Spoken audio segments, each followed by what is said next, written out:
తిరుపతిలో మరోసారి చిరుత కలకలం రేపింది. శ్రీ వెంకటేశ్వర యూనివర్సిటీలో చిరుత సంచరించేదే. మరింత సమాచారం మా ప్రతినిధి నారాయణ రెడ్డి అందిస్తారు. నారాయణ రెడ్డి. తిరుపతి శ్రీ వెంకటేశ్వర విశ్వవిద్యాలయం ప్రాంగణంలో కూడా గత కొద్ది రోజులుగా చిరుతపులి సంచారం తీవ్ర కలకలం రేపుతోంది. యూనివర్సిటీ ప్రాంగణంలోని పరిపాలనా భవనం వెనుక వైపు ఉన్న క్యాంటీన్ పక్కనున్న యూనియన్ బ్యాంకు పరిసర ప్రాంతాల్లో కూడా 2 రోజుల క్రితం ఒక చిరుత సంచారం ఉన్నట్లు కూడా ఆ సీసీ కెమెరా ఫుటేజ్ ద్వారా కూడా యూనివర్సిటీ అధికారులు గుర్తించారు. దీనిపైన కూడా ఇప్పటికే అటు ఫారెస్ట్ అధికారులు కూడా చెప్పడం జరిగింది.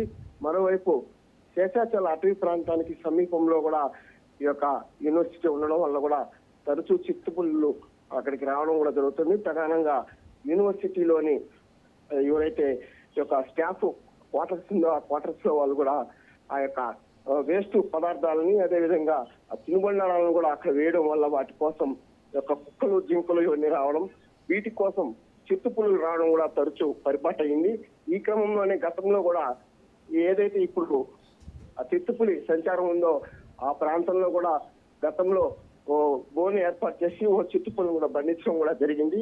ఈ క్రమంలోనే మరోసారి కూడా అక్కడ బోన్ ఏర్పాటు చేసి ఈ యొక్క ట్రాప్ కెమెరా ద్వారా కూడా వాటిని ఆ యొక్క సంచారాన్ని కూడా గుర్తించాలని చెప్పి కూడా స్థానికులు అదేవిధంగా యూనివర్సిటీలోని విద్యార్థులు కూడా కోరుతున్నారు.